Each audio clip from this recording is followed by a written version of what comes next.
and welcome back to Voyage of a Time Wanderer. Today I am here to do the Quarter Year Crisis book tag.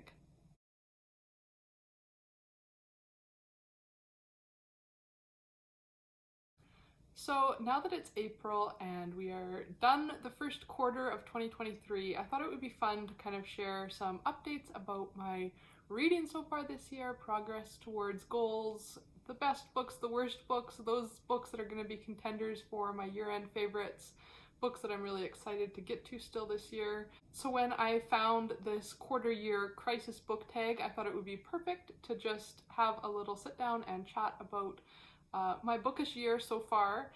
This tag was originally created by the channel Roisin's Reading. I think she created it last year as an original tag and people are picking back up with it in 2023. And I will link her channel down below with the original tag video. But I saw a couple channels that I follow. I think Christy Lewis was the first one that I saw doing it this year. And I just thought when I looked at the questions that it would be really fun. So this will just be a chatty video about my reading life so far in 2023. So the first question is, how many books have you read so far this year? And at the very moment of recording this, which is the evening of Wednesday, April 19th, I have read 34 books so far in 2023. And 34 is a fair ways behind where I was at this time last year. So the reading slump that I had kind of in February, March is definitely evidenced. I think by this time last year I had already hit my Goodreads goal of 50. So I'm trying not to feel too far behind, but yeah, I have read 34 books and I have 2 more that I'm in the middle of reading right now. The second question is, have you already found a book that you think might be a 2023 favorite? And there's a couple books that I have read that I wouldn't be surprised to see show up on my favorite fiction books of 2023. I haven't had as much luck with nonfiction yet this year. I don't think there's a nonfiction book that I've read yet that I'm like confident will be on my 2023 favorites, but for a fiction book that I know for sure will end up in my top 10 and will probably be duking it out for one of those top places is My Cousin Rachel by Daphne du Maurier. Rebecca was my favorite fiction book of 2022, so it's no surprise that when I read My Cousin Rachel in January, I absolutely loved it as well. I still think about this book and I'm still not sure how I feel about the characters at the end. I'm still kind of undecided about which character was the villain, which characters were lying, if the whole plot and storyline was kind of a big misunderstanding or if there was actually intentional evil. So it's definitely a book that still lives on in my mind and I'm pondering over different plot points. I haven't watched the movie adaptation yet, but I would really like to because I would like to see what some other people's interpretations of this book are. I loved absolutely everything about this book. I loved the intense gothic atmosphere. I loved the tension building. I loved the evocative atmospheric settings both in the UK and in Italy. And I just absolutely loved my experience listening to it on audiobook. So I would not be surprised if My Cousin Rachel is in probably my top 3 fiction books. It's going to take some really, really incredible reads to knock that from the top couple places. And there's one other book that I've already read, which is a contender as well for the top book of the year so far, and that is Anna Karenina, but I'm going to be discussing Anna Karenina in an answer to another question. So for this second question, my answer is My Cousin Rachel will definitely be on my favorite fiction books at the end of the year. Question number 3 is, do you have any 1-star reads and or what is your least favorite book of the year so far? And I don't have any books that I've actually rated 1 star yet so far this year. 1 star to me is very rare. Like usually if I'm going to end up giving a book 1 star, I DNF it and then I don't rate it. So it's very rare that I would rate a book 1 star because that would have to mean that it really had no redeeming qualities in my mind. But there is a couple books that I've ranked 2 stars and I'm going to pick one of those to say is my least favorite book so far, and that is the book that kind of put me into my spring reading slump because I probably should have DNF'd it, but I didn't. I pushed through with it and that kind of killed my spark for reading for a couple weeks, and that is The Heir of Redclyffe by Charlotte Mary Yonge. I know this is like a beloved Victorian classic for many, many people, which is why I continued reading it even after I wasn't enjoying the first little bit. Like, I knew quite early on that I wasn't enjoying it, but so many people that I follow here on Booktube and on Bookstagram and my friends in various book clubs all really enjoyed this book, and I don't know, there was just a disconnect for me with it. I found it far too moralizing, and I usually don't mind a Victorian novel that has kind of a moral lesson in it, but for me, I found that it was just too heavy-handed in this book. For me, I just really didn't enjoy a lot of the plot elements. The writing was definitely really beautiful at times, but I just couldn't get past how much I disliked pretty much all of the characters and every aspect of the plot. So that is my least favorite book so far this year, and it's actually, I'm kind of keeping like a running tally of the Victorian classics that I read on a spreadsheet. And so far, The Heir of Redclyffe is my least favorite Victorian novel that I have ever read. And I'm getting close to 50, so yeah, it really just was not at all for me and is my least favorite book of 2023 so far. Question 4 is, what is your most read genre so far this year? So I turned to my Storygraph app on my phone to get the answers because they have all these handy dandy charts and statistics. So I'll put a screenshot of some of the charts that I'm discussing up on the screen. So for the most read genre, the chart is showing that historical fiction is by far my most read genre by more than 50% compared to the other genres, and then the next kind of clump is romance, classics, and mystery. So between historical fiction, romance, classics, and mystery, I would say that's a pretty good summation of my most read genres this year. For mood, which Storygraph also records, most of the books that I have read so far have been lighthearted, emotional, or reflective. That's pretty much, those three categories take up 50% of the pie chart. And then the next couple biggest segments are mysterious, dark, challenging, and adventurous. And in terms of my fiction, non-fiction breakdown, I am at 79% fiction and 21% non-fiction. Which is a little bit of a lower nonfiction percentage than I usually end up with. Usually my reading year ends up being a pretty neat 25%, 75% split. So I can see why I don't really have as many standout nonfiction books in my mind for the year so far. It's because I haven't read as much nonfiction as I normally would. And then for format, so far this year, 62% of the books that I have read have been digital ebooks, either like archive books, Open Archive, or Project Gutenberg books, or ebooks that I borrow from my library on Libby. 24% have been audiobooks, and just 15% of the books that I've read so far in 2023 have been physical print copies. And the top 2 authors that I have read the most so far this year are Miss Reed with 6 books and Mimi Matthews with 4 books. Question 5 is a book that surprised you, and for this question I want to talk about Anna Karenina by Lev Tolstoy. This is a book that I have wanted to read, I would say, for more than a decade, but I was super intimidated by it. I had in my mind that Russian classics would be incredibly difficult and incredibly depressing and like really a slog to get through. I don't know why. I guess because I'm thinking of like translated classics being harder to read than English language classics, and I feel like Russian classics in general just kind of have this reputation of being like really lengthy and dense. So I was really quite nervous and scared to pick this book up, and I was absolutely blown away by how quickly I found myself gripped by the plot. So I was definitely surprised by just how readable and enjoyable I found this book, and how deeply connected I got to all the characters. It definitely has made me feel so much more confident in picking up Russian classics in the future. And like I said in the answer to question 2, it's definitely going to be a contender for those top couple places in my favorite fiction books of 2023. Question number 6 is a book that has come out in 2023 that you want to read but you haven't got around to yet. And I have a couple answers for this. Typically, I would say I don't read a ton of new releases, especially right when they come out. I really rely on my public library for most of my contemporary reading that isn't classics, and that means that I'm usually stuck on a hold wait list when there's a trendy new release coming out. So I have a couple nonfiction and fiction books that have been released earlier this year that I am patiently waiting on a hold list on my various library cards that I am quite excited to get to. The first is The Wager, a tale of shipwreck, mutiny, and murder by David Grann. And The Wager, it looks like, I'm just checking the book details on Goodreads, and it looks like it actually just came out yesterday.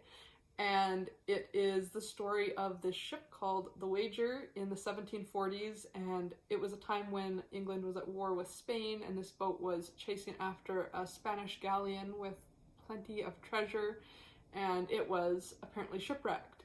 And at some point after the ship goes missing, a makeshift vessel comes ashore with 30 survivors.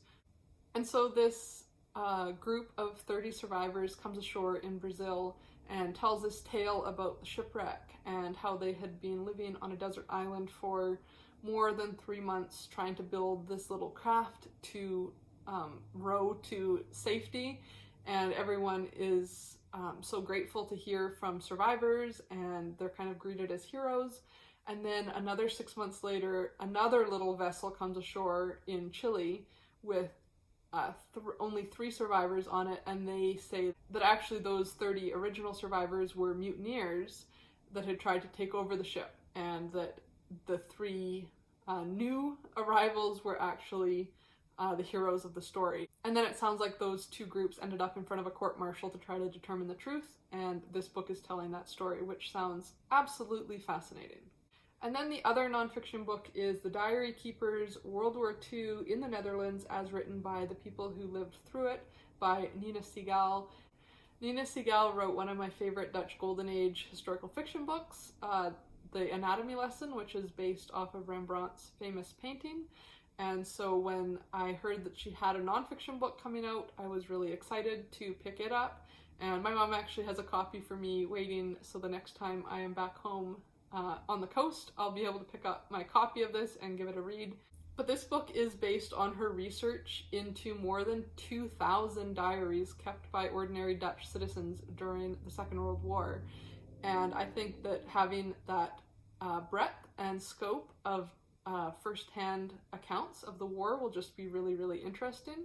She really wanted to examine issues of resistance, memory keeping, community, and how we commemorate the past in this book. So obviously I've read The Diary of Anne Frank, and that is an incredibly poignant and moving account of the war told through Anne Frank's eyes. So I am interested to see what excerpts from other diaries kept by Dutch citizens during the war would be like, and what kind of lessons for today Nina Siegal has drawn from those accounts. And then I have 4 fiction books that are 2023 releases that I'm excited about that I haven't had a chance to read yet. The first of those is The White Lady by Jaqueline Winspear.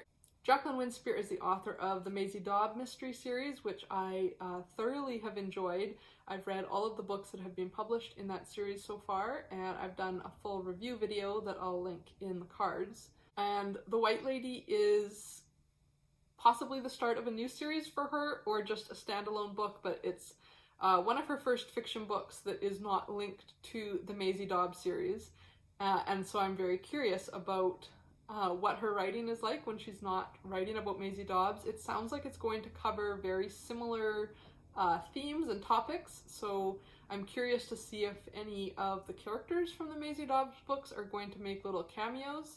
It's set in 1947 and is following a veteran of the 2 wars, Eleanor White, who is an ex-spy and trained killer who is involved in kind of facing down a gang in London and exposing corruption in Scotland Yard following the Second World War.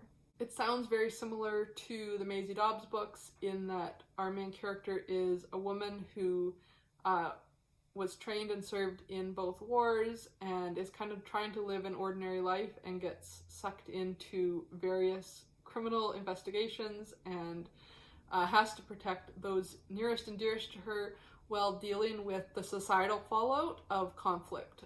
That's one of the things that I really have enjoyed about the Maisie Dobbs books, is that you really see the impact of World War One on society in England for literally decades after the war, and this book looks like it's going to be doing similar things about the impact of the Second World War.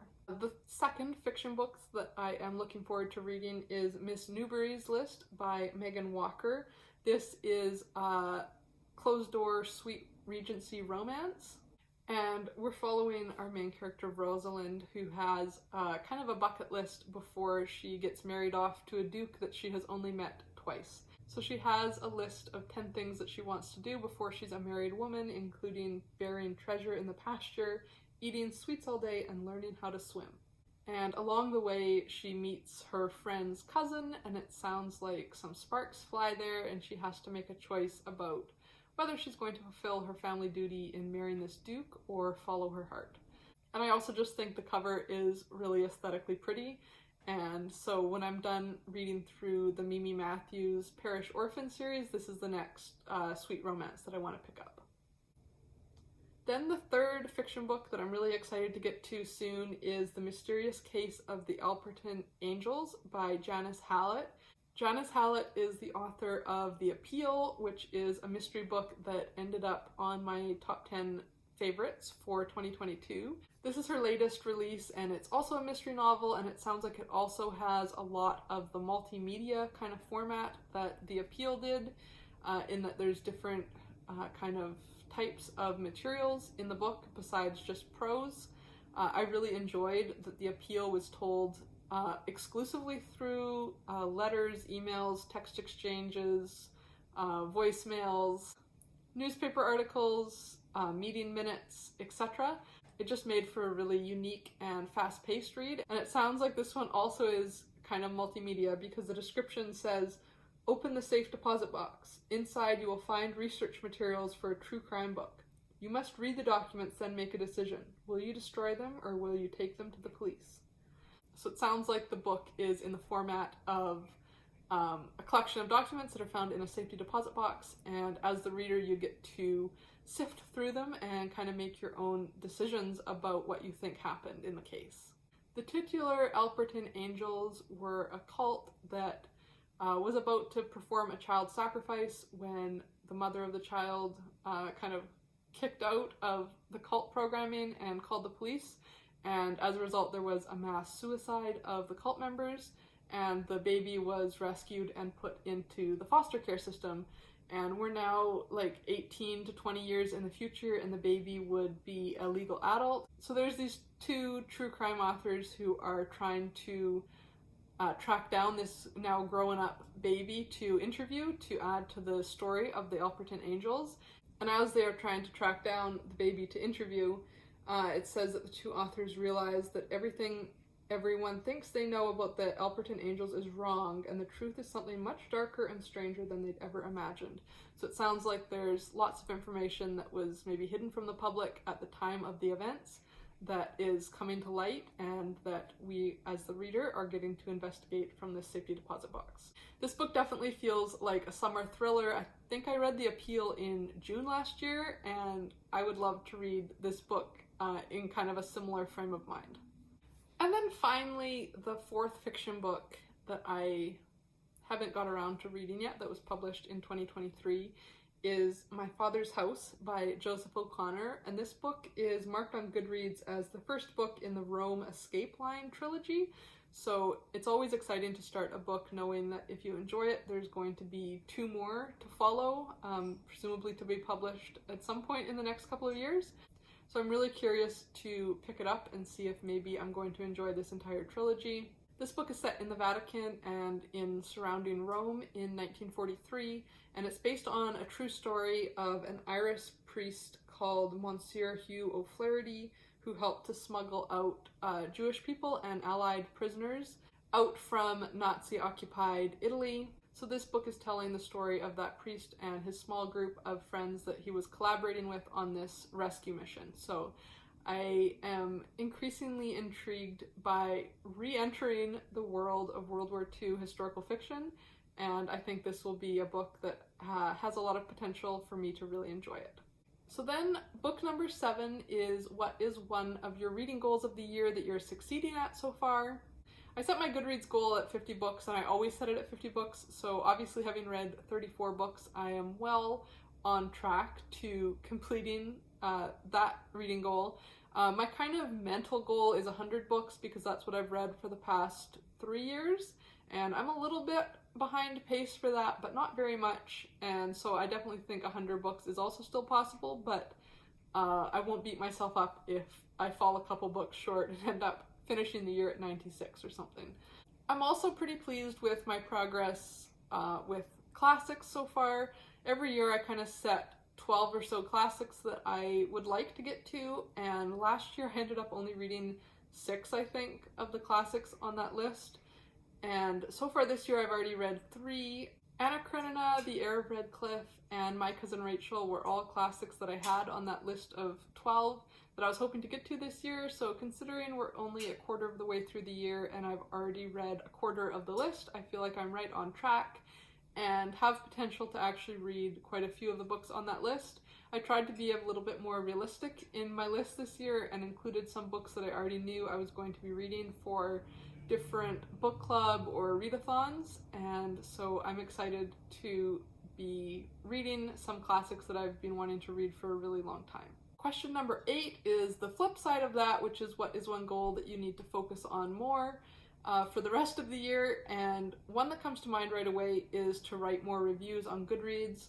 I had said at the beginning of the year, or I had mentally made a note that I wanted to write more reviews on Goodreads after I finished reading books because I find them really useful, especially when I'm going back at the end of the year trying to make my favorites videos to remember what specifically I really loved about the books. You know, sometimes if it's a book that I read at the beginning of the year, by the time December comes around, I remember that I loved it and that it was a 5-star book, but it's nice to have kind of those notes about like, oh, okay, these are the specific points that I really appreciated about it. Or the flip side, sometimes when I'm going back through, I'll be like, why did I rate that book like 2 stars or 3 stars? And having a review that explains what I didn't like about it or why I wouldn't recommend to myself to continue on with reading more by that author, it's a good reminder about what I didn't enjoy about it.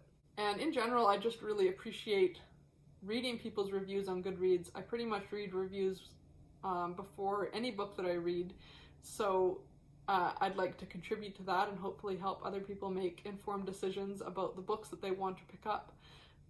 And I definitely have not written as many reviews as I had hoped to. I do find it kind of a pain to write them.